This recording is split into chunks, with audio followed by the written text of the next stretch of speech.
Today I'm going to talk to you about best practices when accessing big data or indeed any other sort of data.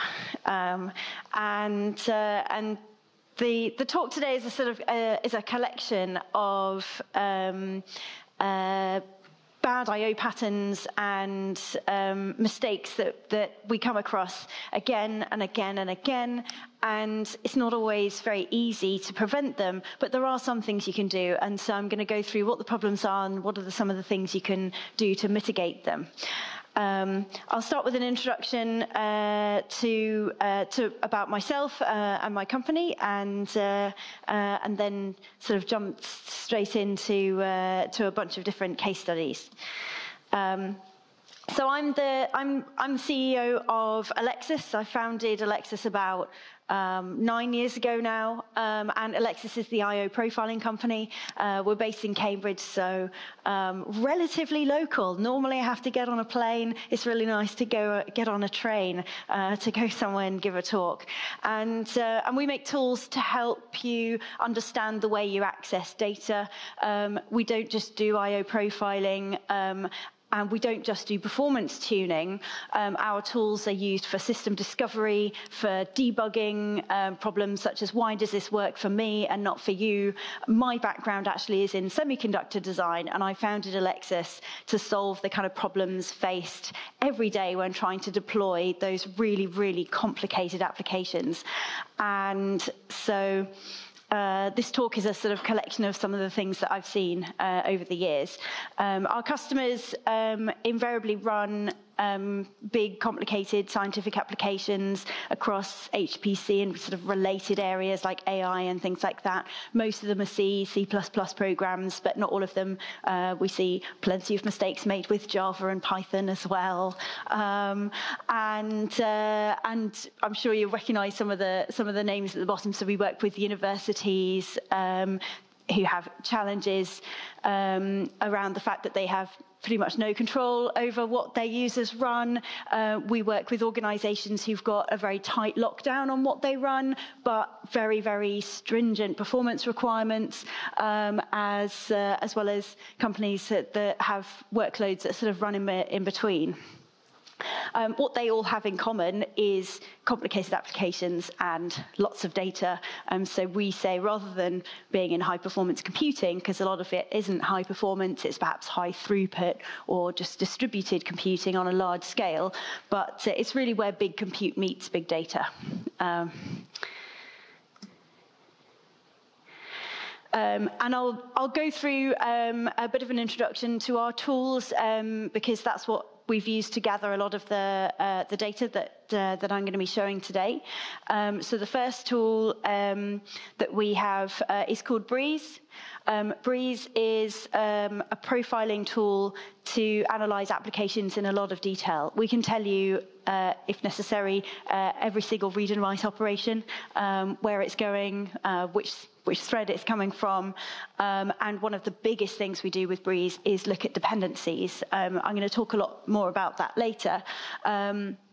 But by dependencies, I mean which files have been accessed, which libraries, which network locations, so that you can really narrow down exactly what your program's doing. Sounds simple, but actually doing that in deployment is a real challenge. Of course, we also do I/O profiling, so we look at the data access patterns, and our tools are used to kind of debug and triage all kinds of different problems, such as why does this not compile? Why does it not work on that machine on a Tuesday? That sort of things like that.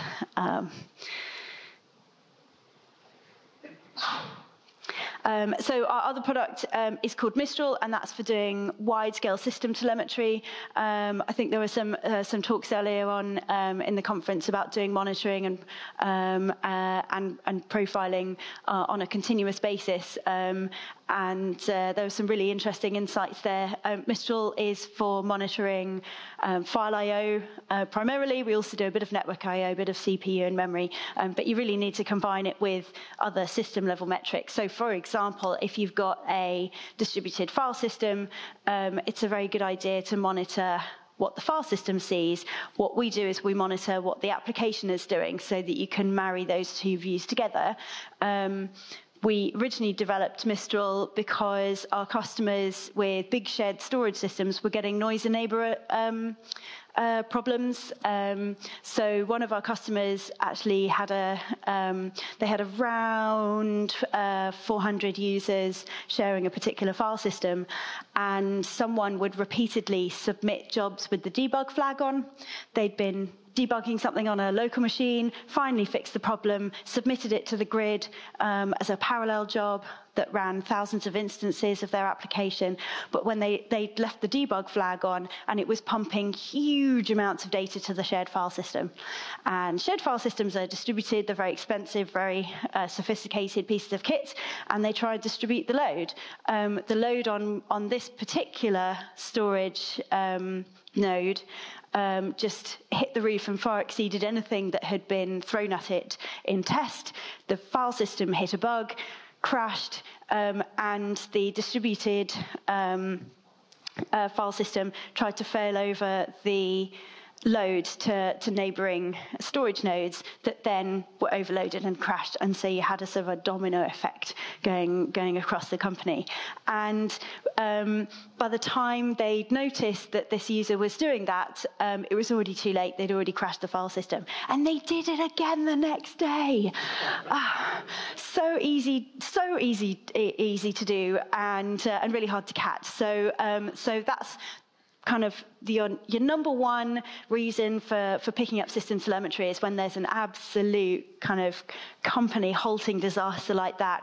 But really, as I'll talk a little bit later on, system telemetry, you actually, it's a lot better if you put it in place before you have one of those complete disasters. And as obviously, number one is protect the storage from rogue jobs, but you also want to know about bottlenecks in production. Have you spent sort of £5 million on this infrastructure and you're only using about £2 million worth of capacity, or only getting about £2 million of return on that investment? And in terms of chargeback and procurement, which group is using your system the most? Have they paid for it? Are they prepared to pay for it? And what do you need to buy in the future in order to keep those people going? So on the one hand, a lot of insight for system administrators, but what I'm going to look at more today is how, as developers, we can be good citizens and not cause these problems in the first place.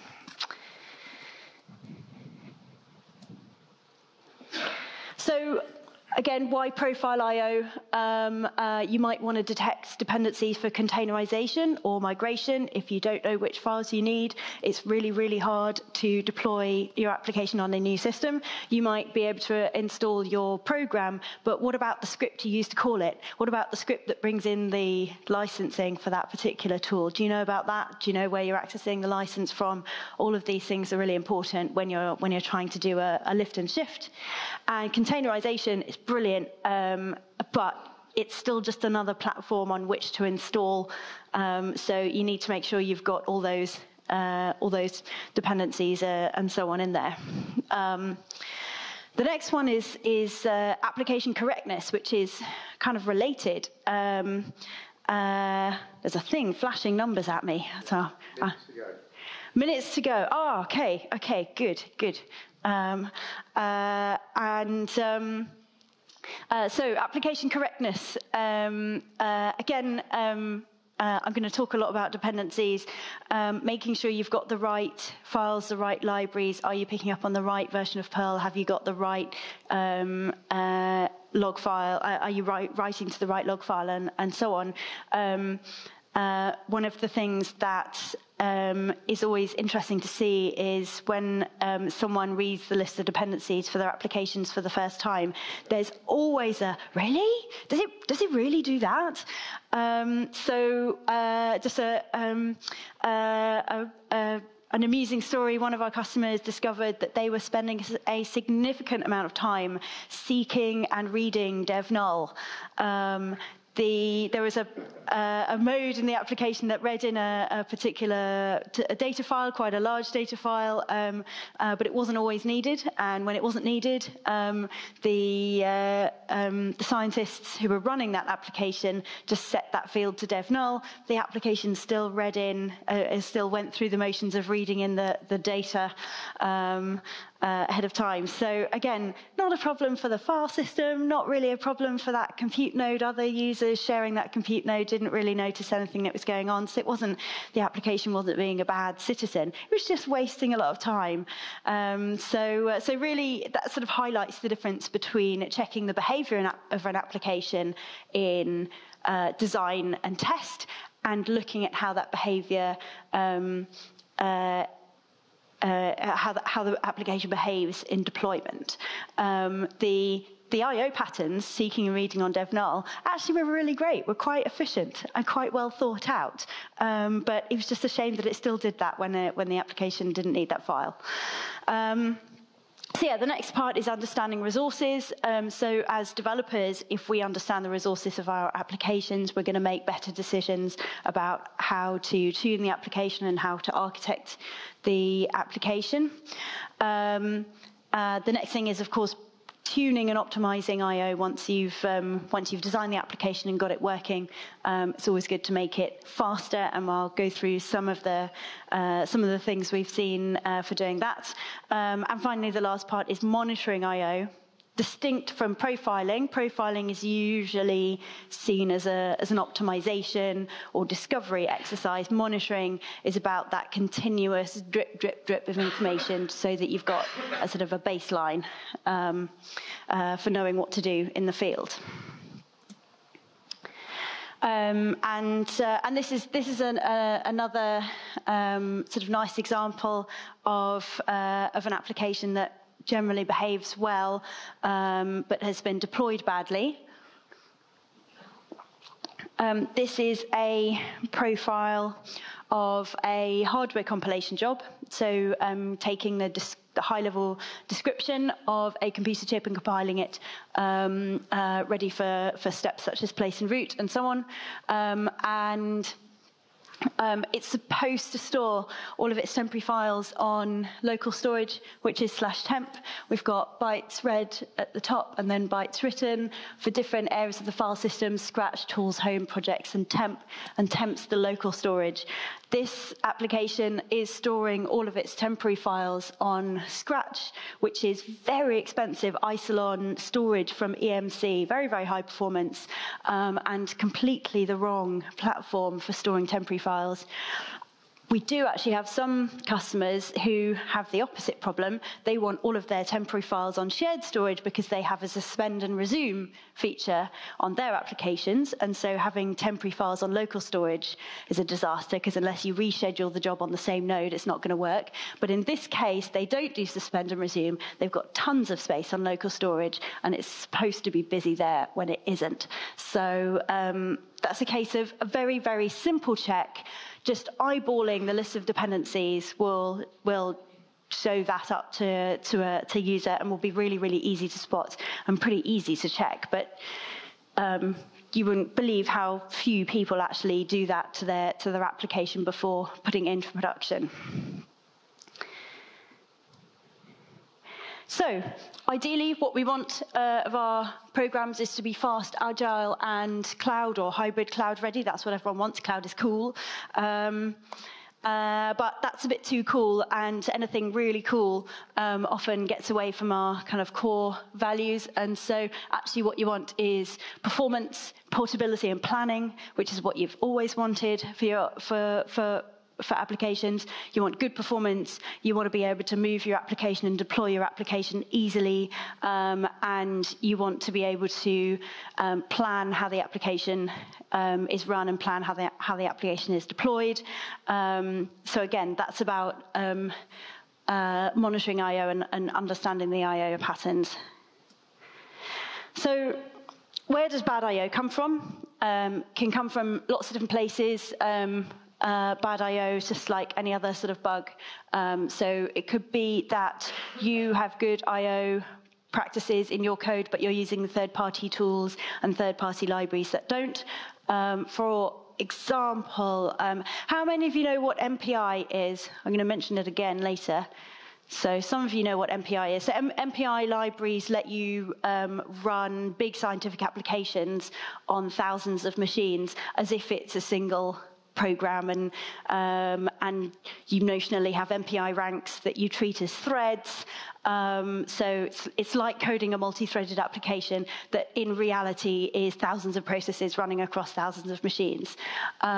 So it wouldn't surprise you to realize that that can lead to very, very bad practices when it comes to I/O. We discovered that one particular library, a really common thing to do is to read a line in a table, and that translated into thousands and thousands of 1-byte reads underneath it all. So reading a line from a table, not a stupid thing to do, but just the way the library had been implemented was causing huge problems for the file system. The next one is legacy code. Computers don't look like they used to. It used to be that you could access the memory on your computer many times in a clock cycle. Now there's many thousands of clock cycles for each memory access. And that very much changes the relationship we have with memory and with the whole storage stack.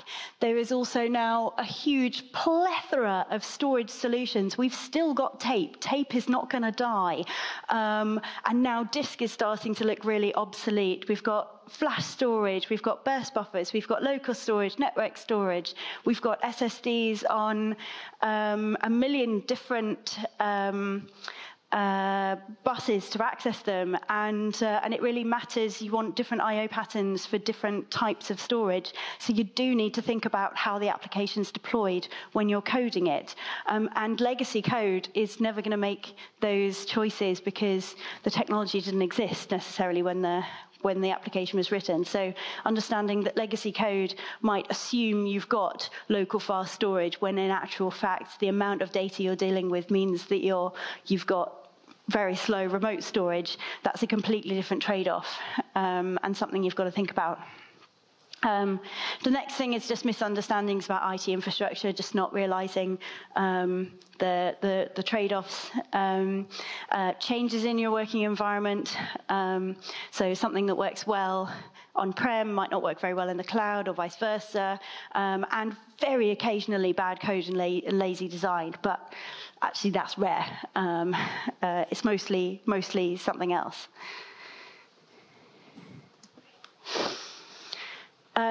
So we look at how much time you're wasting doing bad I/O, and these are some automated checks that we do to look for bad I/O that's always bad. So one thing that is always bad is small reads and writes. I'll talk a bit more about that in a bit. Opening files that you don't use. Programs do that a lot. Statting files that you don't use. And in a related way, file system trawls.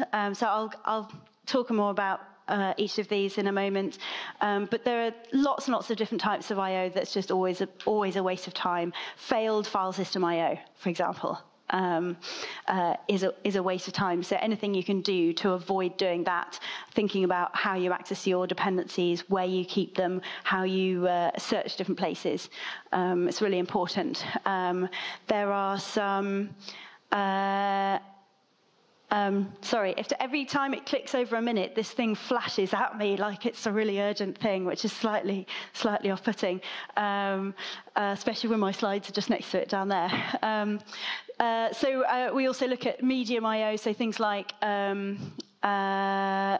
I actually haven't got it on the picture here, but sync operations take a long time, so best avoided if possible, although if you might want to do a sync operation if you've got memory mapped I/O, and that might be a good I/O pattern, so it's a bit of a trade-off there. You've got to take it with a pinch of salt.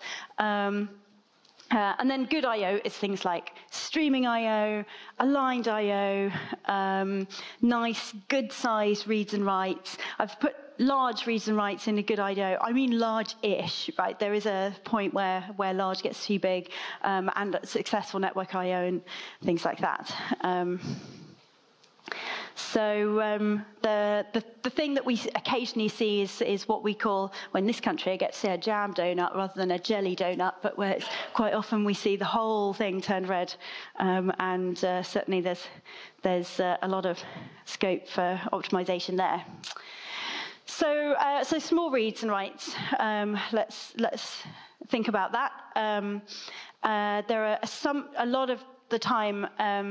Assumptions are made about small reads and writes in that kind of won't the file system buffer it, won't the operating system buffer the I/O.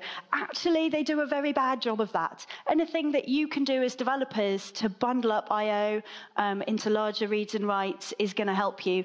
And fast storage like SSDs, particularly technologies such as NVMe, is going to mask some of that, but there is still overhead. So every time you do, or most of the time when you do an I/O call, you actually make a system call into the operating system, and that system call comes with a certain overhead, particularly if you have installed the patches for Meltdown and Spectre that massively add to the overhead of system calls, depending on what machine you're on. We're not going to go into detail about that today. But yeah, even when running on a very fast machine that hasn't been patched against very fast storage, we've seen colossal performance degradation from doing small reads and writes. And small reads and writes, I generally mean less than 32K, sometimes less than 4K. We see. And we've got one of the case studies I'll present later proves the benefit of buffering your I/O. And the other thing to remember, so I've said here, every read to a shared file system is a write. It's not quite everyone. Yes? Sorry, a quick question. As an application developer, do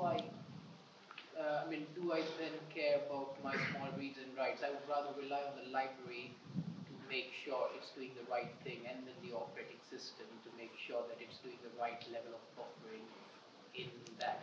Probably as a programmer, I would rely more on performant and efficient usage of the memory that's available to me, rather than worrying about do I read 32K or do I read 4K or do I read 5 bytes. Yeah, probably. It's probably silly, but just trying to say, as an application developer, do I really care about how much data I'm reading from a file at a go? Yeah, so for the benefit of everybody else, the question was, as an application developer, do I really care? Should it be the library or the operating system that that buffers the I/O? And actually, that's the point. It doesn't always. You might, if you've got a particular I/O optimized library, you might get good I/O buffering, but not always. And actually, in the case study that I'll present later, it actually took some real thought to increase the I/O sizes. There was nothing that the library was ever going to do to fix that. So yes, the point is you need to care. It's slowing down your application if you don't care, and is wasting time, because the operating system will not make a good choice necessarily, particularly if your I/O is not sequential or misaligned. So yes, you do need to care. So just going back to the point that every read to a shared file system is a write. A lot of shared files, it does depend on the file system you're using, but a lot of shared file systems have a POSIX compliant API where they guarantee a certain level of consistency on the data across the system, which means you need to have read and write locks. Large files, you don't want to lock an entire file, so you lock sections of the file, which means every time you read and you move your file descriptor, you have to update the read lock and check that that's actually allowed. So that's that's a case where a read from a particular file means a write back to the lock management of the file system. So yeah, again, something to bear in mind. So just to be clear, when we talk about misaligned I/O, that's within your file system, you'll have blocks set up. That's configurable. You can't tell ahead of time how big the block's going to be, and the operating system doesn't necessarily know. And so that's a case where you can get very good performance with a file system of one block size. You run the application on on an IT setup that has a different block size, and suddenly your performance tanks. So that's something to bear in mind when designing your application. If your application is performance critical, you might want to be able to take into account the block size and have that as a parameter for your application to alter the behavior. And of course, random I/O or backward seeks. We have seen files read backwards quite a lot. That's pretty bad. If you can avoid doing that, that would be great. So again, a lot of this is to do with no library is necessarily going to be able to read a file forwards instead of backwards. That's something you've got to think about at the application level and at the algorithm design level. Housekeeping and deletes. If your applications can delete files you don't necessarily need anymore as you go along, that helps file systems as well. Waiting until you get to the end, particularly if you've got lots of applications that are suddenly going to delete lots and lots of files at the end, that's very bad for file systems. So tidying up as you go along is a really good idea. The worst things, to be fair, usually involve users working on a machine where they've got a certain file quota. They start filling up their quota and then delete lots of files all at once. That is not an area where the application design is necessarily going to affect that behavior because it's the human behaving badly. But if you ensure that your application doesn't leave behind temporary files and files that it doesn't need, then that helps enormously as well.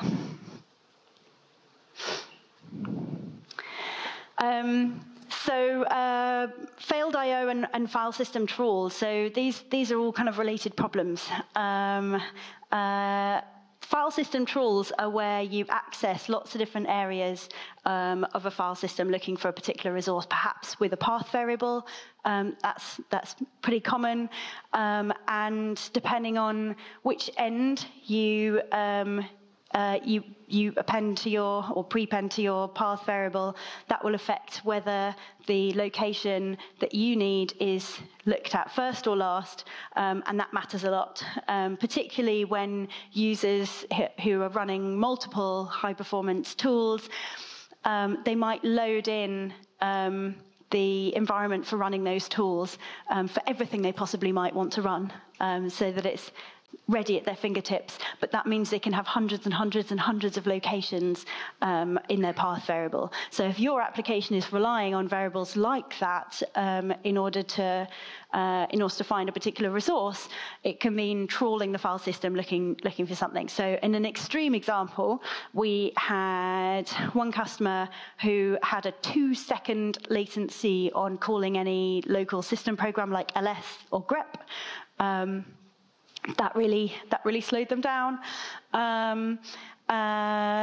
We had another customer where they, this is a semiconductor company, so very, very high performance C++ applications, just tested to the nth degree. They run just fine. Put it in deployment in a real customer environment, and it takes 30 seconds to load. Right? Humans only wait for 30 seconds. So 30 seconds to load means they've got bored, they've decided it's not going to load, they've gone off to have a cup of tea, and then when it does load, you're just spinning this license you've spent $100,000 on, and it's sitting there doing nothing. In that case, the application was statting every file in the home directory looking for a particular resource, a particular config file, and this user had thousands and thousands of files in their home directory. It took 30 seconds to do that. That's a case, so I've said as a one possible way of avoiding that, the company in question did have good practices. They did test in a clean environment. They did test in an environment that's similar to their customers' environment. And if they'd have had zero tolerance on bad I/O, they'd have seen those 1 or 2 stats of files that were not used in the home directory in the test environment, and would have been able to extrapolate out and say, okay, fine, if we've got thousands there, that's going to cause us a real problem. So that zero tolerance on bad I/O, you shouldn't be opening files that you don't use, you shouldn't be statting files you don't use, you shouldn't have any failed I/O, because those are all problems that scale very, very badly in real life, and can, as your application ages, that's the sort of thing that can get worse. I think someone's got their hand up, but quite frankly, I'm blinded by the light, so go ahead. An example of why that application or any application would be statting everything in the home directory, it seems obvious to me. So the question was, can you give an example why that application was statting every file in the home directory? I actually think it was trying to open every file to check whether it was the file it needed. I'm not quite sure. I didn't see the code itself. But yeah, basically bad design. Didn't need to, right? You can just read you can just do a lookup on the directory just to get a list of files that are in there. You don't have to stat each one. So the other thing we see actually related to that is statting a file to check permissions and existence before opening it. So you do stat open every single time, when actually much better. I should have had a slide on this because this is a really common one. There's much better performance in just doing the open and having a graceful fail. You need to have a graceful fail anyway, because doing the stat won't guarantee that the open will succeed. The stat is just completely pointless. And that's something that they've actually done a huge amount of work on at the Met Office, at the Met Office they run the weather forecast on around 200,000 machines, which they have replicated and completely replicated file systems, so they can guarantee that even if one machine falls over, they still get the weather forecast out, because weather forecasts save lives. People die at sea if you get that wrong. So really important to get that right, and really important to make sure that it's performant and that you're getting the return on investment from that. So yes, removing pointless stats is something that is a really good idea. So yeah, they do a lot of I/O profiling there to make sure that everything they do is as fast as humanly possible. So again, more metadata, opens and closes. This is one example which is actually a genuine bad coding. Doing an open and close in a for loop, generally they don't look like that. The for loop is massive and complicated and nested and all the rest of it, and it's not immediately obvious that you are doing an open and close for every write operation. But the number of times we see this, a lot of oil and gas applications do this. We see this a lot in life sciences as well. I don't know why it's particular industries that do this a lot, but sort of a combination of tools and practices. So yeah, very possible to crash a shared file system from one single node by doing this, because metadata is not always a distributed service on file systems. So this is chart here is actually created by Glenn Lockwood, who is an I/O researcher at Berkeley and writes for Next Platform. And he ran a little experiment as well, looking at the performance of doing concurrent file opens when you scale different number of nodes. So we've got the y-axis is relative performance, and this is looking at the number of client nodes, so the number of machines. He's only scaled to 512, which is not that big compared with some of the systems that he runs on. But you can see how the performance actually. This is relative performance. So at the top there, we've got 30 times longer to do an open operation. So it's a sort of thing where even if in test, when you're designing the application and testing your application, the metadata performance is not a big factor. When it does go bad, it really goes bad, and the performance just drops off a cliff with metadata. So definitely something to think about.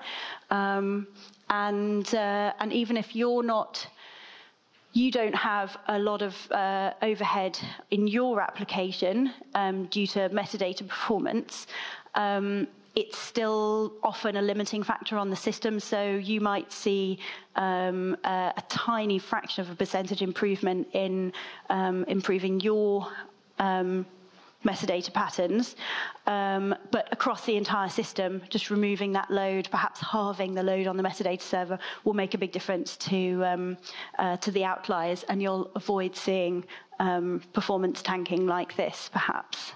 So yeah, it's all about being a good citizen as well as optimizing your own code. It's really, really important. They have, at Berkeley, incidentally, this is a bit of an aside, they have really amazing systems. They've got problems that we just haven't even thought about here. All of their machines have to be on great big, like, trampoline type things, so that when they have an earthquake, you don't have one of these giant servers falling over and killing someone. That's something we don't have to think about in Exeter. So yeah, that's kind of frightening to see. Makes you nervous standing next to one. How was it fixed there? Sorry? What was the fix? What for open loops? You just have to rewrite the application. You have to find the open and close loop and put it outside of the for loop. So it's not different files that we're opening? Well, if it's only one file that you're opening and closing, probably the system will cope. Typically what happens is you have you may be opening and closing thousands of files every time you write to them, and writing sort of a byte each time or something. So yeah, you want to keep your file descriptors open as long as possible, kind of where sensible, obviously. If you're accessing thousands and thousands of files with a long gap between accessing them, then be a good citizen and close those. But by and large, yeah, keeping the file system, file descriptors open makes a huge performance difference. So we measured one application that was doing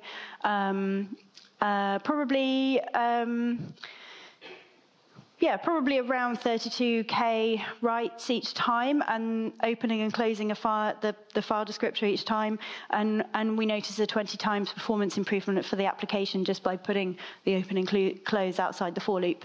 So really makes a huge difference, and that's writing to local disk, nothing to do with the file system as such. That's just writing to SSD. So yeah, that one's really, really important to do from the performance of your own application, not just everybody else.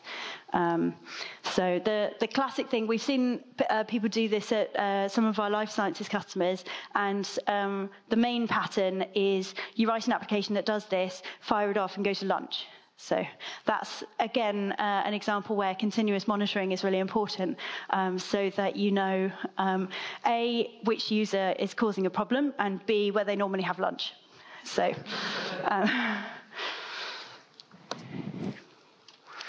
so this is another example of where opening files made a big difference.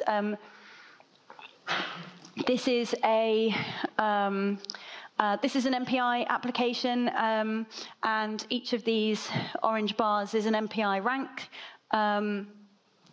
So this is an application called OpenFoam, which is commonly used for doing, I've forgotten the word. designing fluid modelling and so on, so designing Formula One cars, et cetera, this has got, I don't know how many ranks on this particular run, but it's common to run with thousands and thousands of threads or ranks, and not all of them do I/O, but in this case, the user realized that every single rank was doing opens and closes on every file that was used, even if it wasn't a rank that was going to do any I/O. So huge waste of time.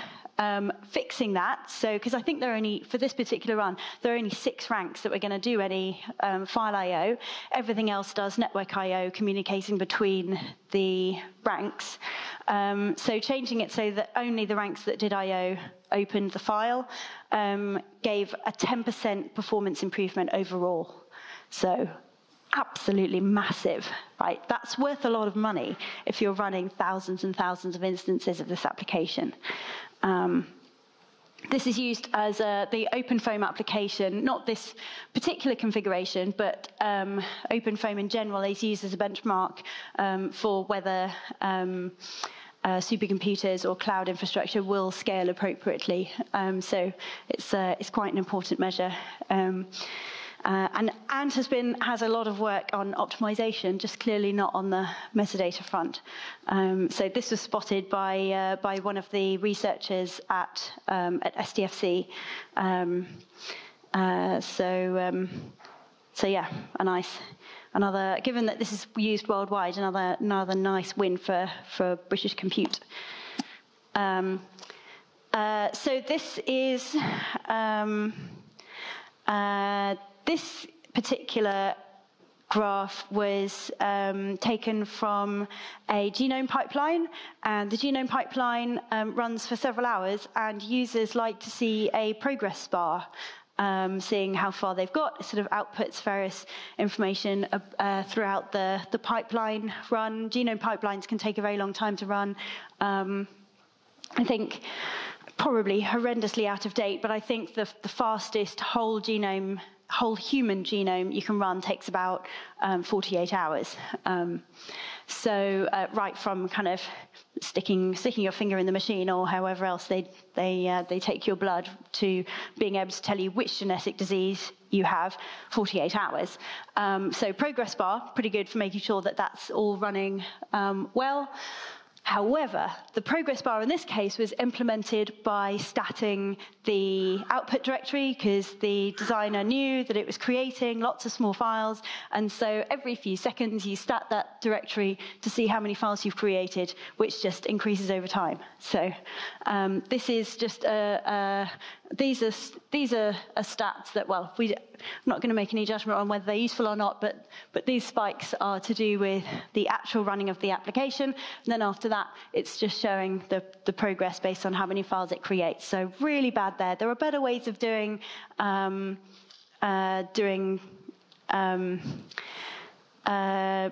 progress bars, and in particular, just if you want to know how many files in a directory, read that directory. Don't stat every file in the directory and then count them. So yeah, it really matters how you form the query, and ls star is not good. We've looked so far at loads of different ways of seeing how much time you're wasting doing bad I/O, and it's a good idea to, if you are running in deployment or you've got access to your application when it runs in deployment, to actually measure that for real. It's sometimes not worth. In fact, it's often not worth spending the time to optimize a bad I/O pattern. You might not have access to the code base anymore. You might be in charge of running something that somebody else wrote and they've left. So just understanding what the limitations are and the behavior is of that application can help you make design decisions, such as where to run it or how to use that application as well. So that's an important step. And knowing what is normal for your application is really important. So again, if you have access to running in production, then that's great. This is a snapshot from our test cluster, so I hope none of you have got access patterns or memory patterns like this. That's not good. This is very, very much synthetic benchmarks. But knowing what's normal, even if it's only in your own environment and you don't have access to the kind of real life deployment environment, that's still a good measure. So I think the earlier talk earlier in the week, looking at monitoring, really made that point really well. You need to monitor what you're doing now, but you also want to see how that compared with previously, and so you can see whether any performance or metrics have degraded. That's a really important step to do.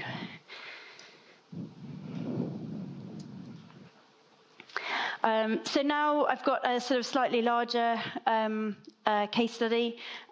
This was tuning cancer pipelines at the Sanger Institute. This was a pipeline. The cancer group are part of the Pan-Cancer project, which is going to be sequencing 2,000 whole genomes. That's a lot of genomes. And it can't all be done at the Sanger Institute. It's too much data. It's not efficient to take that much data in-house, and so you've got to take the compute to the data. At the Sanger Institute, they have great big high-performance compute clusters, but not everybody does. Not everybody has got the resources to spend that much on hardware. And so they, first of all, had to make sure that their pipelines were portable so that other people could run them more easily. And then they had to make sure that they were efficient so that it could be run on commodity hardware. They, first of all, containerized the pipelines. They used Docker initially. But since Singularity is gaining in performance, they've been looking at that. How many of you know, have you heard of Singularity? Oh, Earthly. Oh no, just several people at the back that I just can't really see move. But yes, Singularity is very cool. It's another project that spun out of Berkeley Lab in California, but there is now a commercial company kind of owning the project, and that's quite interesting because they designed containers from the start with multi-tenancy in mind, with big scientific applications in mind, with the idea that you are going to have access to lots of data, whereas Docker was originally designed for microservices, and there's still architectural decisions that are reflected in that. So if you're not running microservices, I definitely recommend taking a look at Singularity and Scilabs. So they've containerized the pipeline, which I have to say makes it so much easier. It used to take us days to install a pipeline and get it working, and we sometimes needed their help. Now it takes about half an hour, including the download. So I have a lot of good things to say about containerization.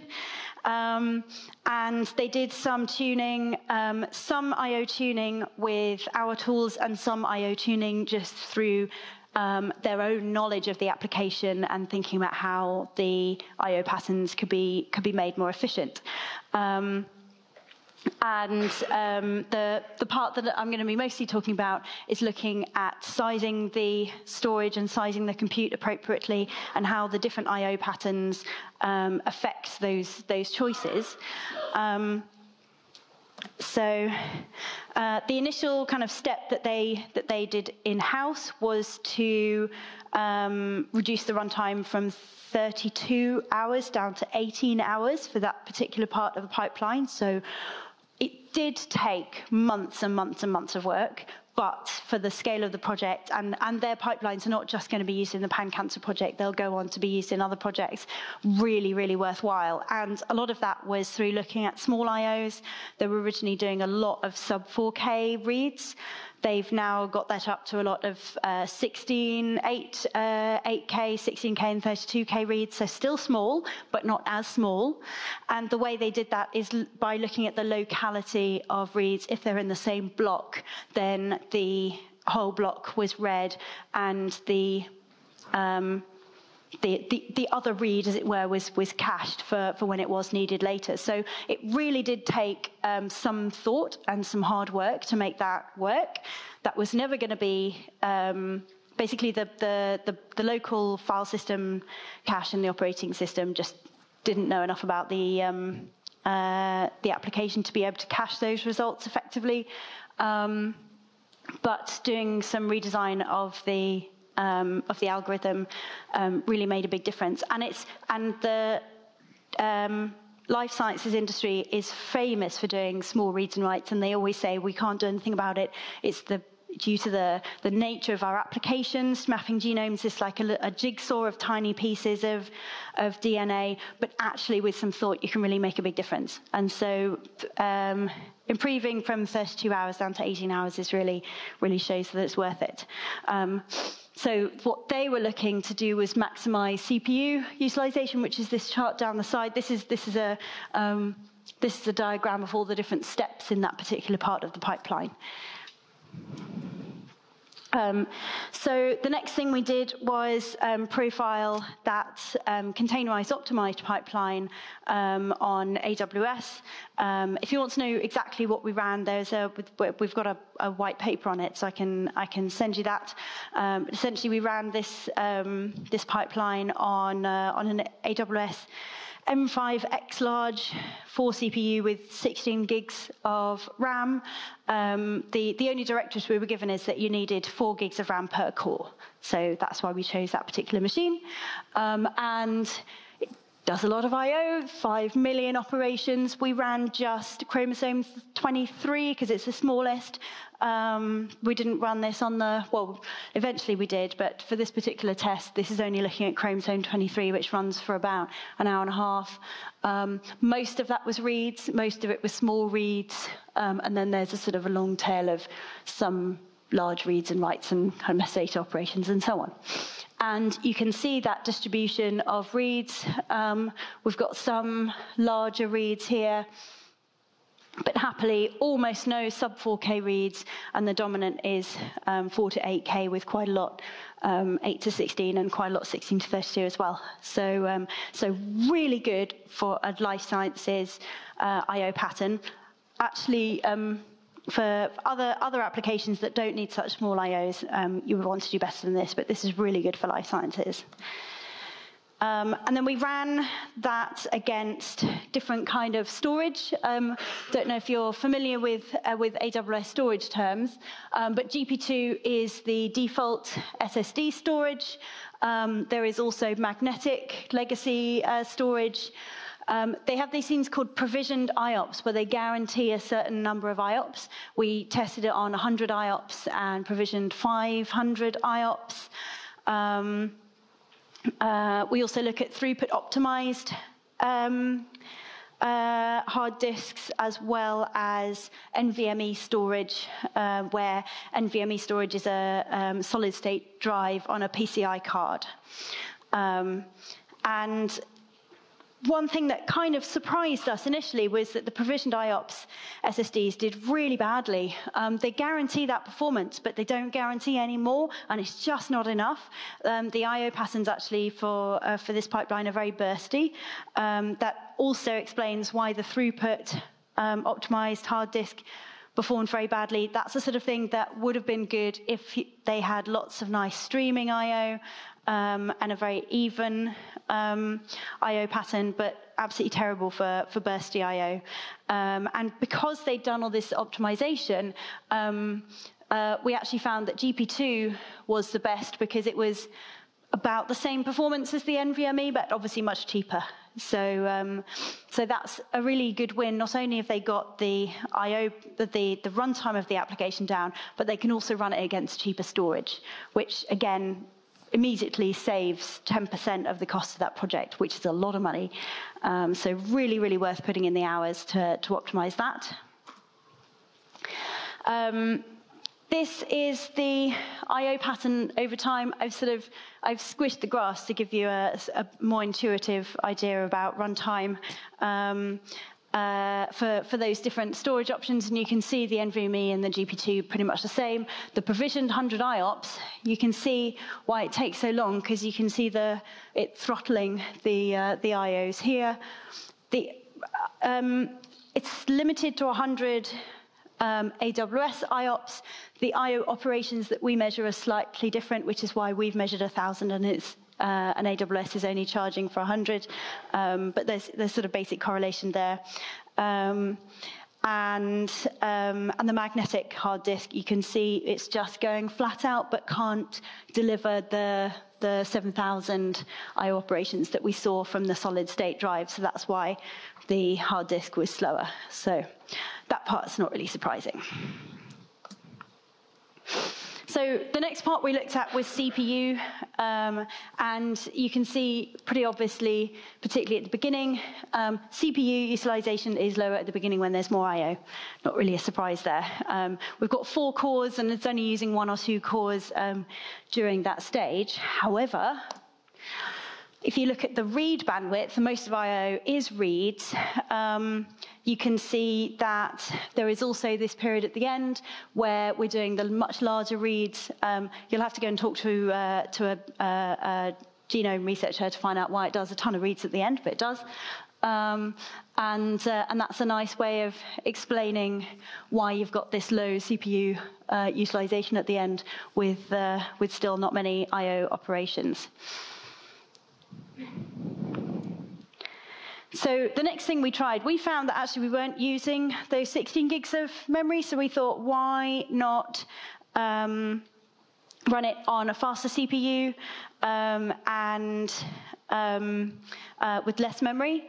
So we ran it on a C5X large, which is a CPU that's roughly 20% faster if you read the specs, and sure enough, it is about 20% faster to run the pipeline. Because it's faster and because the price is not that much different, because we've downgraded the memory when we upgraded the processor, actually it's fantastically cheaper.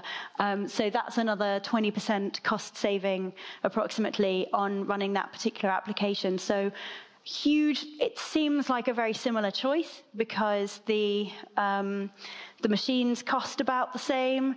The performance is quite different.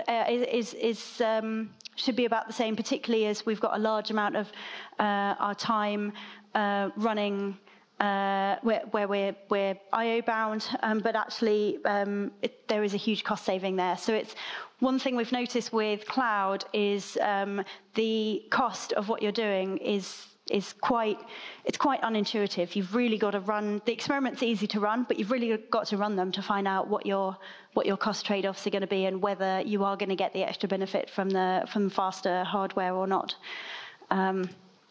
So the next thing we looked at was how the different CPU affected the I/O patterns, and this was a surprise. This is cool. Even though it looks like we were CPU bound at the beginning, in fact we weren't. When we upgraded the CPU, we got 90 megabytes per second versus 70 megabytes per second.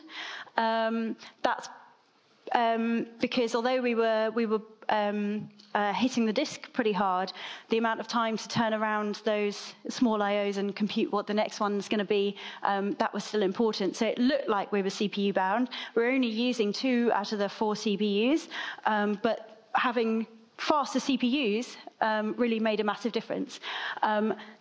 Conversely, here we actually run out of burst credits. So in AWS, if you burst your I/O for too long, they throttle you down, and you have to wait until you've earned some more I/O credits. And so that's what's happening here. Obviously, upgrading the storage to NVMe would make that go away, but to speed up that tiny section there by that much is definitely not worth it. So that's a nice check that actually we are still genuinely better on GPT storage. So how long did this work take? It took sort of 6 months to do the initial tuning and to rewrite the application. But we only spent 3 days doing AWS experiments, and obviously we weren't sitting there looking at them all the time. I was just sort of fire one off, go and do something else kind of project. And we saved more than 10% of cloud costs. We just saved 10% on the storage, another 20% on the compute. I think so. Kieran's response was really good there. Improving runtime doesn't always require extensive rewrites. Knowing where to look is key, and I think that's a justification for why you need to look at this stuff. So again, containers make it easy to deploy applications. Optimizing I/O can save you money. That's obvious if you're doing lots of I/O. And you do need to actually look at all your variables. I've got sort of CPU, memory, I/O patterns, I/O performance. I would also recommend looking at monitoring the system as well, to see how the performance of the system is affecting those measurements. You can't understand a particular measurement until you understand the rest of it. So the more you can measure, the better, really.